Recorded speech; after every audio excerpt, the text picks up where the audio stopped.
Wala lang ba sa'yo lahat ng ginawa ko? Sa tingin mo ba pinahamak kita?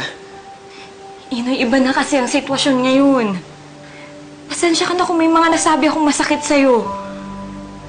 Pero sana, intindihin mo rin naman ako. Iba yung pinagdadaanan ko ngayon. Pepay, kung alam mo lang lahat ng pinagdaanan ko para lang matulungan ka. Hindi ako nagdalawang isip sa'yo dahil... Inoy, pasensya na. Sana pakinggan mo ako ngayon. Yang gagawin mo kay Jeffrey na may kapag-away ka, hindi yun makakatulong sa ating lahat. Hayaan mo muna ako at ang mama ko ang umayos nito. Sige, Pepay. Kung yun ang gusto mo.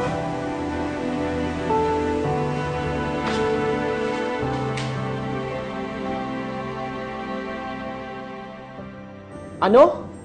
Nagtatampo ka kay Princess? Bago yan ah. Paano naman ako hindi magtatampo sa kanya? Sinabi niya sa akin na hindi niya daw kailangan yung proteksyon ko kung bibigyan ko pa daw siya ng problema. Ganon? Sana, sinabi mo mas malaking problema ang binigay niya sa'yo. Sinakripisyo mo ang buhay mo para lang mailigtas mo siya sa mga taong umaalipusta sa kanya. Pag sinabi niya yun, titigok na siya. Ha? Alam ko! Nakakainis lang kasi. Umiikot na ang buong buhay ni Elpino kay Princess, pero parang baliwala lang sa kanya lahat. Oh, Elpino, nagsisisi ka na ba? Dahil tinalikudan mo ang pagiging duwende mo dahil dyan kay Princess? Hindi. Kahit ibalik man yung panahon, gagawin ko pa rin yun dahil mahal ko si Pepay. Kahit nasaktan ako sa mga sinabi niya, hindi ko pa rin magagawang magalit sa kanya eh. Siguro, iiwas muna ako. Hindi muna ako makikisaw-saw sa mga problema niya.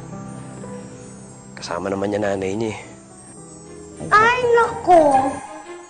Sasayawan ko na lang kayo para hindi kayo malungkot. Uy! Uy! Inoy! Inoy! Kanina pa kita hinahanap. Kailangan kitang makausap. Bakit po?